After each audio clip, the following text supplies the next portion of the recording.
Okay, we are going to be discussing the standard rules on page 7 and 8 to explain how these two hands would be played.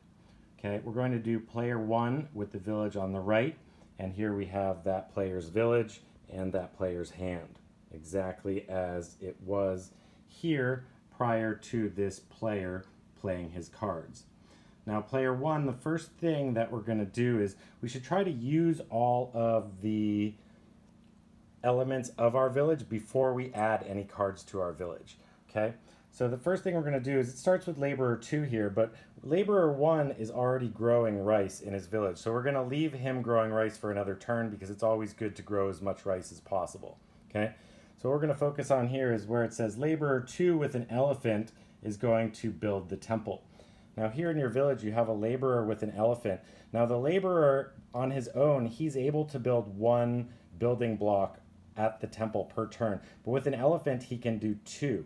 Okay, so that laborer with an elephant is going to take these two cards here, this laterite and the sandstone. Laterite is the foundation, sandstone goes on top of it, and we're going to go ahead and we're going to add that to the prasats, one of the three towers here in the center. This sandstone or this laterite card was already here from a previous turn. Okay, so now that laborer 2 with elephant has built the temple, we're going to go ahead and use the artisan who is going to decorate the sandstone placed by laborer 2. So this artisan, he can carve one sandstone per turn at the temple. And since there is now one sandstone at the temple, that artisan can go ahead and carve this sandstone. So that piece is now complete. Okay? So now all of the elements of the village have already performed the actions that they can perform for this turn, but we still have a few cards left in our hand that we can play. So if you go back to the instructions, it says laborer 3 is added to the village. His action is to build the temple, playing one sandstone card on top of the laterite that was already there. So we're going to take that laborer, and in the instructions I put him here in the village, but I think it's better actually to put him here. You can place people anywhere in your village, but by putting all of the type of temple laborers here, we can save this row for later and we can grow another rice there. Okay, we can grow another row of rice. So this laborer, now that he is in the village, he can perform an action, and since we have some sandstone here, what we're going to do is we'll go ahead and we'll add that sandstone on top of this laterite foundation that was already there at the temple. Okay? Now back at the instructions it says, the circus card is played in the village as an artisan and decorates the sandstone.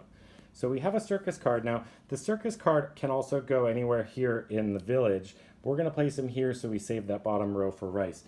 Now the circus card can be any living thing. It can be any person or animal, as you can see here on the side. We're going to use him as an artisan. So as an artisan, he can also carve one sandstone per turn. So we're going to take that sandstone card and we're going to turn it over. Okay? So now we have performed actions with all of the people and animals who are in our village, and we no longer have any cards. So what we're going to need to do is draw 5 cards, one at a time. Again, you can play open hand or keep these to yourself, but always draw the cards one at a time in case you get an action card, which are the cards with the red border, which you would need to play immediately. If you draw a card like this, find an elephant, you cannot use it immediately because drawing cards is the end of your turn. Only the red cards must be played immediately. Yep, here's the king. Again, if you pick cards like this, you just keep them to yourselves and you can use them on the next turn, and then that would be the end of this player's turn.